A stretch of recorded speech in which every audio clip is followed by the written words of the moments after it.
I want to talk about wisdom for choosing a man. If you're a young woman and you're looking for a man, I want to just share off of the top of my head some things that I would suggest to you. Number one, pay attention to how a man handles his mother. If a man loves his mom, he will then know how to love you. A lot of times young women make the error of being turned off by a man that really loves his mom. But the reality is that a man learns how to honor the women in his life by his relationship with his mother.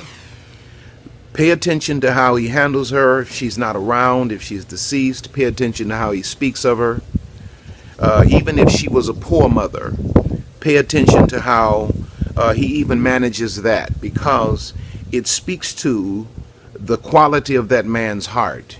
When a man honors his mother, he has the capacity to love you properly. Secondly, really pay close attention to his friends. Really pay close attention to his friends. There's a reason you never see eagles flying with pigeons. It's because like draws like. If he's hanging around a group of losers, he may be putting on a nice facade for you, but in his core or at his core, more than likely he's a loser. A grown man doesn't hang out with little boys. The third thing you need to pay attention to is his dedication to his job. Again, women many times get upset with men because of a strong work ethic. But a man that has a strong work ethic has a sense of responsibility. And more than likely, he will be a man that will be a great provider and will hold you down when necessary. When times get tough, you'll be able to depend on him. If he goes to work every day, he'll show up every day for his job. It means he'll show up for you. It speaks to his character.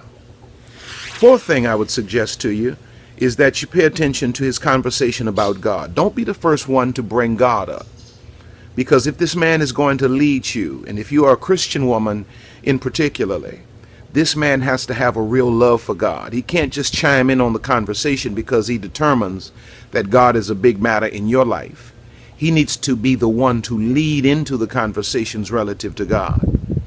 And then I would suggest to you that you pay attention to who he's following. If he has a strong father, biological father in his life, pay attention to that relationship. If he has a strong relationship with his pastor or spiritual father, pay attention to that.